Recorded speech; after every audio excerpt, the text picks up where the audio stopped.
How does what we eat influence our mind? Yes, this is a very interesting question. Thank you for asking this, Jessica.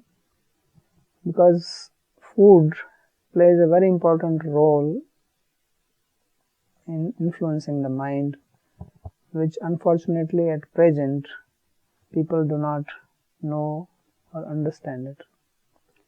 Mind is actually material. That is another distinction between Western and Vedic psychology. Mind is not spiritual. Mind is not the source of consciousness. It is matter. It is fine or refined matter, subtle matter. So just as we know that our body is actually made from the food.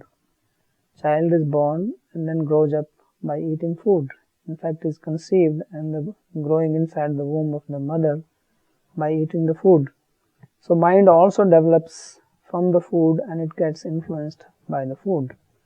So most of us know that if we take some liquor or we smoke or we take a drug, then there is immediately an influence on the mind. But actually it is not only the drugs or the liquor or the nicotine which influences the mind. Anything which we ingest in, and not only through the mouth, but what we hear, what we see, what we touch, what we taste, what we smell, all that has a bearing and influence on the mind.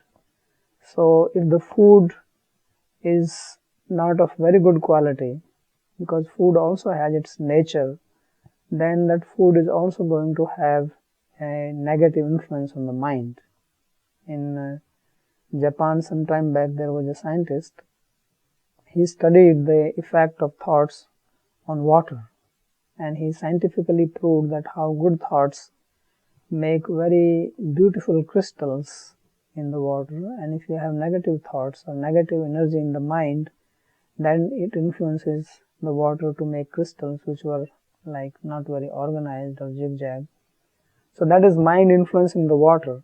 But actually it also works other way around, that water also influences the mind, and our body is predominantly made of water, 70% of it, and same with the food. So food has a great influence on the mind. So in Vedic psychology we speak on this topic and we prescribe to eat food, what we call food in sattva or in goodness, which will make the mind peaceful, calm, happy, subdued and bright. You can think properly, you can understand things clearly. There's also food which agitates mind, which makes your mind very active or hyperactive. These days there are many people who suffer from this problem of hyperactivity, or people are unable to concentrate. They have this problem of ADD, attention deficiency disease or syndrome. So this is also coming from the food.